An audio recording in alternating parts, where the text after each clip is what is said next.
couple of years ago, I bought my dream loft apartment in my hometown of Canberra. Now, while I loved my loft, I wanted to live life beyond what I'd known in my hometown, so when the opportunity came, I made the move to pack everything up, uproot my entire life, and relocate to the big, bustling city of Melbourne, Australia. Life in Melbourne has been amazing, from the views, to the food, to the culture, and everything else. I knew I wanted to live here, but I didn't want to sell my loft back in my hometown, so I looked for a rental and went to inspection after inspection after inspection after inspection until I found my dream apartment.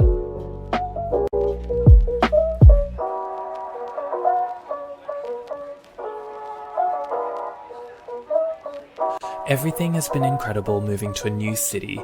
I've become more of the person I've always seen myself as, and I've been able to live the life I've always wanted. I get to work on my well-being and happiness, pursue my passions such as modelling, and I get to be the person I've always wanted to be. Moving to a new city and living where I want has been the best, and I'll go over some of the steps I took to get there, such as rent vesting, budgeting, and actively pursuing my goals.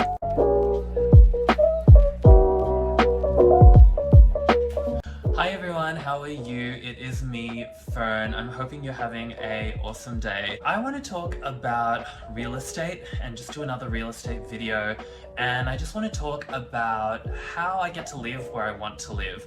I feel very lucky and very fortunate to be able to live in a beautiful city and in a place that I find very livable for me.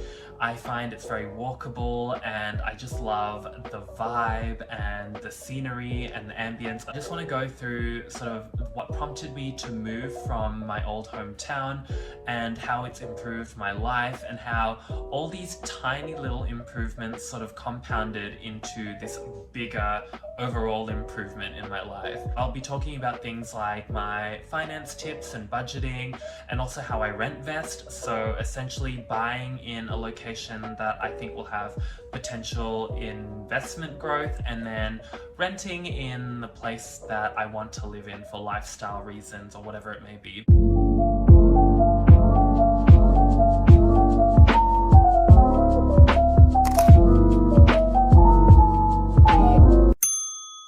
So the first thing I want to talk about is rent vesting. So for those who are curious, rent vesting is where you rent a property in an area that you want to live in while owning an investment property somewhere more affordable. So a bit of backstory, a few years ago when I was living in my hometown, I bought a loft apartment, and that was kind of like my dream home.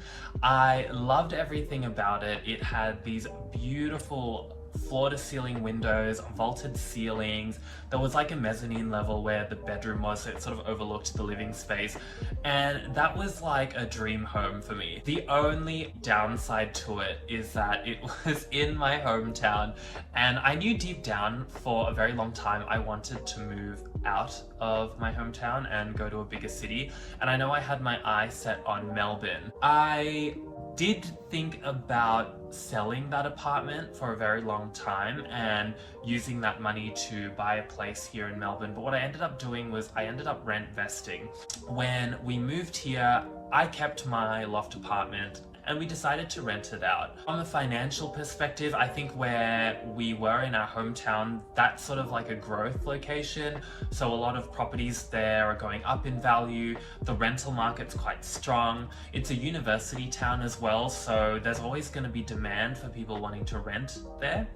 But when we moved to Melbourne, it was kind of a different story with the real estate market here. So for example, property prices here were a lot more expensive, and then the rental yields weren't that good. So on top of that, looking at the history and the data of real estate here in Melbourne, there just wasn't much growth, especially compared to our hometowns. It just made a lot more sense to keep our properties back in Canberra and then rent here in Melbourne. In Melbourne, where we live in a skyrise apartment with beautiful amenities and a gym and a pool, that's all fun and great, but I think For us, it just made more sense to rent in a building like this rather than buy. If you are looking at buying a property, or if you already own a property but you want to move to a different city, it might be worth considering rent vesting. So keeping your existing property, renting it out, and then moving to the city or the location that you want for lifestyle reasons. So the next thing I really recommend is to have a robust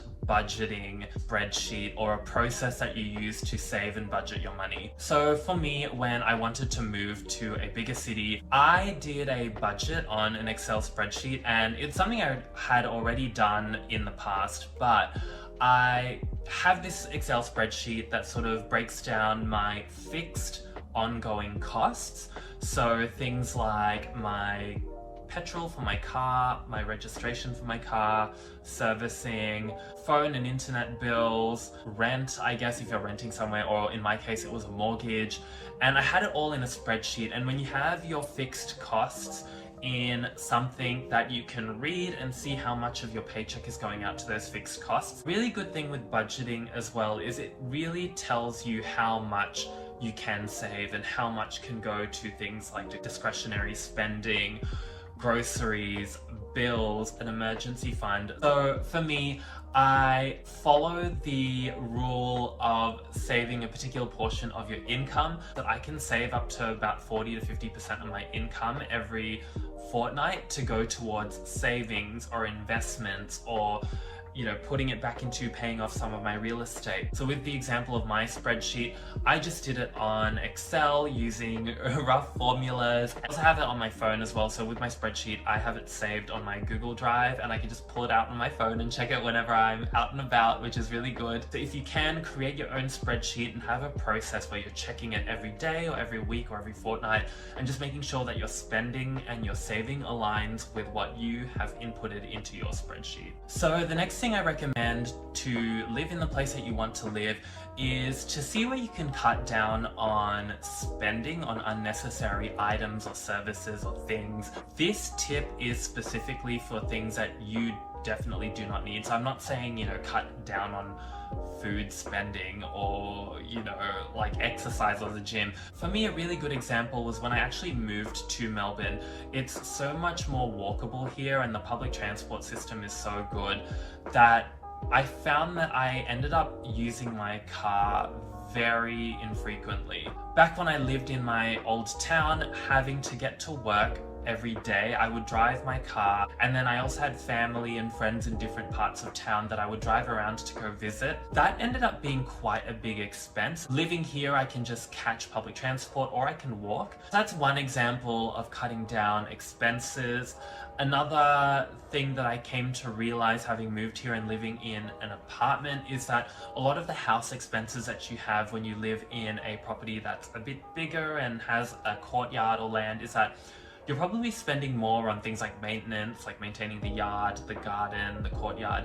But living in a skyrise apartment, and all of the maintenance, I guess, is covered by the body corporate here, which that is usually absorbed in the rent. Because I'm also living in a skyrise apartment, I also save on things like gym memberships, or if I'm going to a pool to go swim, like it's all here in the building. So I'm not spending extra money on fitness activities or any lifestyle activities that I normally would be spending on had I lived back in Canberra. So when you're looking at moving, have a think about what you can cut down on. So the last thing I recommend is to try and find ways to boost your income. So I know that with a lot of people, the main source of income will be your job, and that was for me as well. Having a fixed income is great, but it's really good to see where you can add additional income in your life. So whether that's finding a side hustle or a side gig, selling your skills and talents, or starting a small business,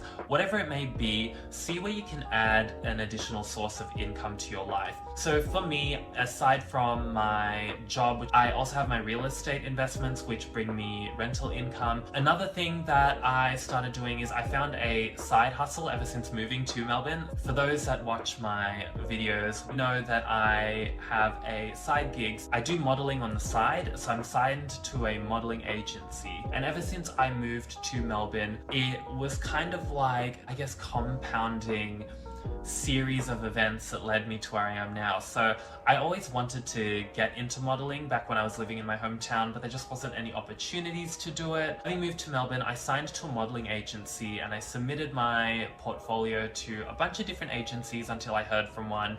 And I've been so lucky and fortunate that ever since moving here, I've done a variety of different modeling jobs, from things like runway shows, commercial shoots, photo shoots, and this is just something that has worked for me, and it really aligns with what I'm passionate about. You know that saying when people say do a job that you love and you'll never work a day in your life?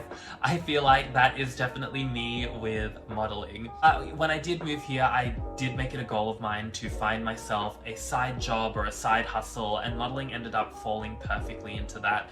And I'm really passionate about it. Like, it earns me decent money in the sort of peak times, and I get to enjoy it while also enjoying my other job and also enjoying life. And I feel like living here, I'm just overall in a much better mood. I'm loving my surroundings and the opportunities in terms of jobs and lifestyle and friends, activities, all of that. It's just a massive improvement on my quality of life. Long story short, if you can, find a side hustle that you enjoy and love. Yeah, I just feel like all these things will sort of add up together, and it just improves your quality of life if you can move to a new city or town that, you know, you want to go to. So those are just some of my tips for someone who's wanting to move to a new city and live their best life and, you know, do all of that, but also maintain a good budget, being able to save money and put money into investments and real estate and things that will potentially improve your financial future. Anyway, if you like this type of content and you're new to the channel, definitely hit subscribe and give this video a like. I hope to catch you in a future video. I'm also on other social media platforms as well, such as Instagram and TikTok, so I hope to catch you there as well. Anyway, I hope you enjoyed the video, and I hope to see you in a future one. Bye!